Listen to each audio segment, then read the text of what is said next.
قرار است در 2 ماه آینده 4 هنرمند معروف ازبکستانی در تاجیکستان کنسرت خود را برگزار کنند. آویزه‌های تبلیغاتی بیانگری آن است که برخی آوازخوان‌های ازبک می‌خواهند در تاجیکستان هم دل مخلصان نو را به دست آورند.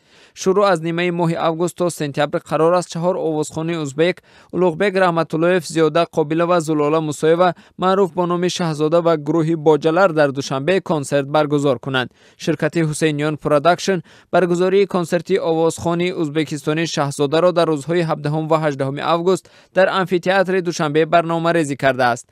عظمت حسین رهبر شرکت حسینیان پروداکشن که در گذشته کنسرت دلیر خانزاده آوازخوان ازبکستانی را برگزار کرده است، روز 8 آگوست در صحبت با رادیو آزادی گفت آوازخوان‌های ازبک پس از برگزاری کنسرت‌هایشان در تاجیکستان مخلصانی بیشتر پیدا می‌کنند.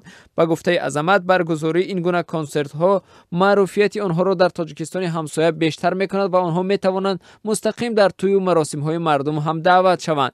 این هم صحبت ما گفت شرکت آنها در گذشته کنسرت آوازخوان‌ها را از رومانیا و اوکراین و روسیه برگزار کرده است، اما با باور او تاجیکان بیشتر میل به تماشای هنر آوازخوان‌های ازبک دارند، هرچند زبانشان فرق می‌کند. برخی مخلصان میگویند با اینکه در سال‌های رهبری پرزیدنت اسلام کریموف رابطه‌های هنری آوازخوان‌های ازبک و تاجیک کمرنگ شده بود، قرابت ذهنی و فرهنگی این دو مردم همسایه همیشه وجود داشت و حالا با نزدیکتر شدن همکاری‌های دو کشور امیدواری‌ها برای همکاری‌های بیشتر به وجود آمده است.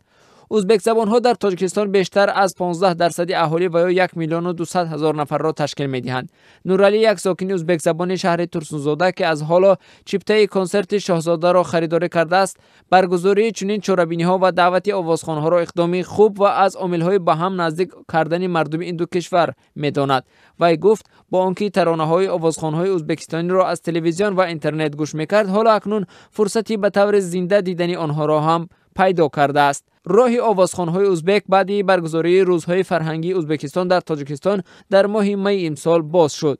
همین طور در چند ماه اخیر شرکت‌های پرودوسری که با دعوت آوازخوان‌ها از کشورهای ایران و افغانستان و روسیه مشغول بودند، حالا برای برگزاری کنسرت‌های کلان آوازخوان‌های ازبک را دعوت می‌کنند. آنها میگویند شو بیزنس پیش از همه کار تجارت و درآمد و منفعت است و هنرمندان استعداد خود را به بازار میبرند و مخلصان در صورت احتیاج آماده هستند این برنامه‌ها را سرمایه گذاری کنند. مرحبا عزیز و پرودوسر تاجیکی با دعوت و تشکیل کنسرت هنرمندان خارجی در تاجیکستان اختصاص دارد. روز 8 آگوست در صحبت با رادیو آزادی گفت برنامه کنسرتی آوازخوان زیاده قابله و را در تاجیکستان ماه سپتامبر برنامه‌ریزی کرده است. وی گفت رضایت این آوازخوان ازبک را به دست آورده است و روزهای نزدیک تمام اسناد سفر او به تاجیکستان از جمله روادید سفر به تاجیکستان را تهیه می‌کند. عزیزا گفت نرمش در مناسبت‌های دوشنبه و تاشکند کار آنها را هم آسان کرد و اکنون دعوت این یا آن سراینده برای برگزاری کنسرت برایشان مشکلی نخواهد داشت. تا سال 2011 و سرد شدن مناسبت تاشکند و دوشنبه چند آوازخوان ازبکستانی بیشتر در دوشنبه و خوجند کنسرت‌های خود را برگزار می‌کردند. کنسرت‌های یلدوز عثمانووا، فیروزه جومانیازووا و چند نفر دیگر همیشه یک حادثه خوبی فرهنگی بوده است، ولی در 6 سال گذشته این سفرها به طور قابل ملاحظه کم شد. جانبک مراد خواننده پاپ تاجیکی با سردار رحیم خان آوازخوان ازبک ترانه مشترک خوانده است. در صحبت با رادیو آزادی گفت آوازخوان ازبکستانی همیشه هوادار و مخلصی خود را داشتند و دارند.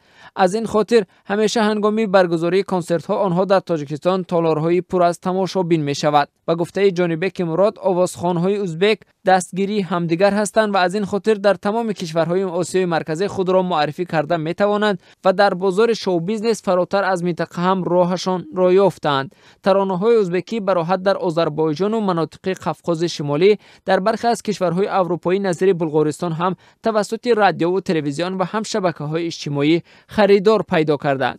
جانبک مراد گفت همکاری‌های هنرمندان هر دو کشور نه تنها برای شکستن تشنگی دو مردم دوست بلکه برای پیشبرد برنامه‌های مشترک، همکاری‌های دو جانبه و هم پیشبرد شو بیزنس مفید خواهد بود. ضمناً جانبک و آوازخوان‌های دیگر از جمله شبنم سوریا، مهرنگار رستم، صدرالدین نجمی‌دین و دیگر در چند سال گذشته با راه‌های انفرادی همکاری‌های ایجادی را با استودیوهای ثبت کلیپی ویدیوهای تاشکند برپا کرده چندین ترانه‌های خود را در پایتخت ازبکستان ثبت و به بازار عرضه کردند.